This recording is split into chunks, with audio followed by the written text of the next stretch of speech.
Você sabe quais são as muletas da igreja? Calma, fica tranquilo que eu vou te falar. Eu sou Felipe Gabriel e você acabou de chegar na periferia da reforma.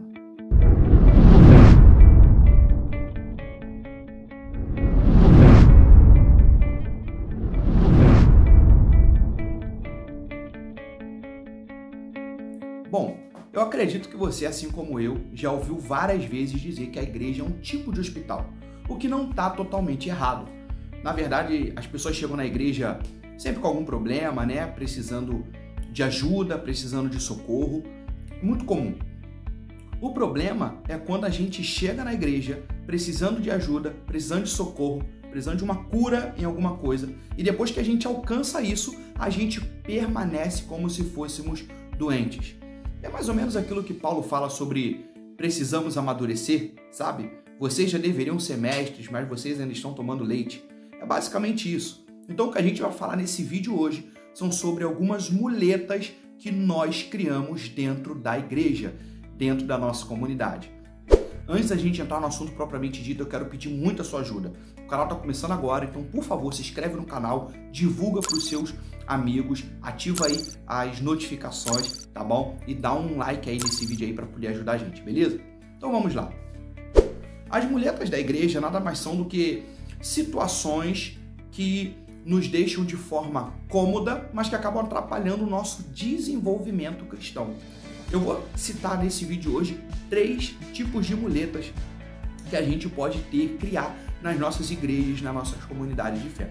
A primeira muleta que eu quero falar hoje é sobre o ministério de crianças. Presta atenção. Toda igreja normalmente ela tem um ministério de crianças, ela tem pessoas que cuidam dos nossos filhos enquanto nós estamos cultuando, né? E já começa errado quando a gente tem uma ideia de que as crianças precisam sair do ambiente de culto porque elas vão atrapalhar, porque crianças choram, porque crianças correm, e não tem que ser essa a nossa intenção. Segundo problema é quando a gente acha que as crianças têm que simplesmente ir lá para a salinha para pintar e desenhar para que não atrapalhe a gente. Quando isso acontece, os pais normalmente pensam em chegar no culto e largar os seus filhos dentro da sala de aula com as professoras, com os professores do Ministério de Crianças da nossa igreja. Só que o Ministério de Crianças enfrenta diversos desafios. Primeiro, é difícil ter continuidade no trabalho, porque é pouco tempo com as crianças lá, né? Normalmente, muitas crianças, não são todas as igrejas que têm uma estrutura de separar por idade, por salas, então, às vezes, está todo mundo junto, aquela confusão, aquela tentativa, e aí, no próximo culto, onde teria a continuação daquele assunto, daquele tema, daquele trabalho, simplesmente os pais não vão na igreja e não levam seus filhos. Isso acontece com muita frequência.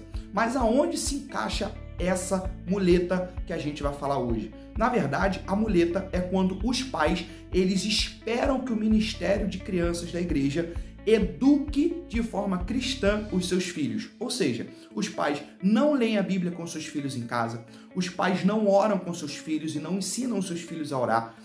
Os pais não são bons exemplos, não ensinam o seu filho a cultuar, não fazem cultos domésticos com os seus filhos e eles esperam que a igreja resolva esses problemas. Espera que o Ministério de Crianças, com pouco tempo, com todo o desafio que tem, que ele possa suprir essa necessidade. Isso é um tipo de muleta, isso são pessoas que não querem crescer na fé, pessoas que não querem avançar e, na verdade, não levam em consideração uma coisa muito importante. Estamos falando da vida dos nossos filhos. Depois, não adianta chorar o leite derramado. Ah, o meu filho cresceu e agora está rebelde. O meu filho entrou na faculdade e se desviou, está com alguns pensamentos esquisitos. Bom, se a gente olhar para trás e ver aquilo que a gente plantou e o que nós estamos colhendo hoje, talvez seja possível entender. Então a gente fica meio capengando, andando com muletas, tentando se fixar, jogando a responsabilidade sobre o Ministério de Crianças. Isso é um tipo de muleta que tem na igreja, que as pessoas enxergam errado e utilizam de forma errada.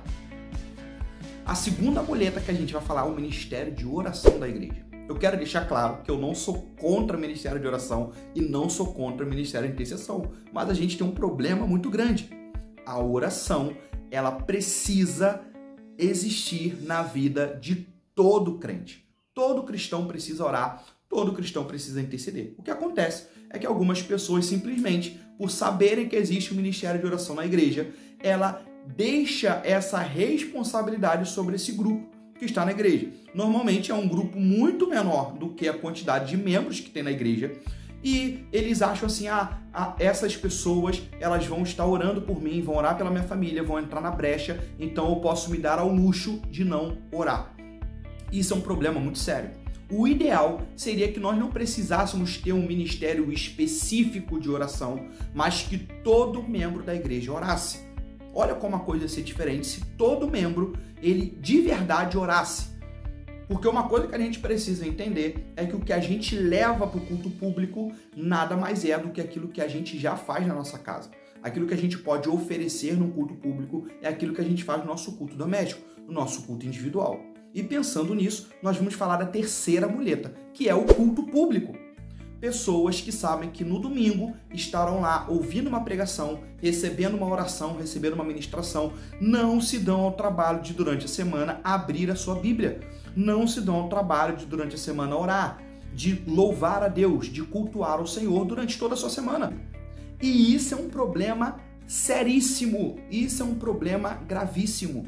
Estamos fazendo do culto público uma muleta, estamos tentando ser carregados, ter a nossa vida espiritual, ter a nossa vida de devocional com Deus uma vez por semana no culto. Então eu sei que no domingo eu vou sentar lá na minha cadeira na igreja e eu vou ouvir uma mensagem, eu vou ouvir uma pregação do pastor que se empenhou durante a semana para preparar o sermão, e eu simplesmente vou desfrutar daquilo e tentar ficar remoendo aquilo durante toda a semana, porque eu não quero abrir a minha Bíblia na minha casa, eu não tenho interesse, eu não quero ler.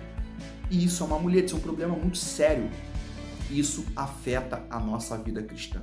Então, se a gente quer crescer, se a gente quer amadurecer na fé, caminhar na fé, ajudar outras pessoas que estão chegando agora, ser um exemplo, né, de cristão piedoso, nós precisamos largar essas muletas, largar esses apoios que nós mesmos criamos. Eu não estou dizendo que você não tem que deixar o seu filho lá na sala com as crianças. Eu estou dizendo que, além disso, você precisa, na sua casa, dar continuidade ao trabalho que está sendo feito com o seu filho na igreja. Eu não estou dizendo que não tem que ter um ministério de intercessão na igreja, um ministério de oração. Eu estou dizendo que todo cristão, todo membro da igreja precisa também estar empenhado em oração, estar empenhado com a intercessão e não simplesmente esperar isso de um pequeno grupo de irmãos da igreja. E eu também não estou dizendo que você não tem que ir ao culto, porque aquilo que nós fazemos no culto é na verdade, aquilo que nós já fazemos na nossa casa.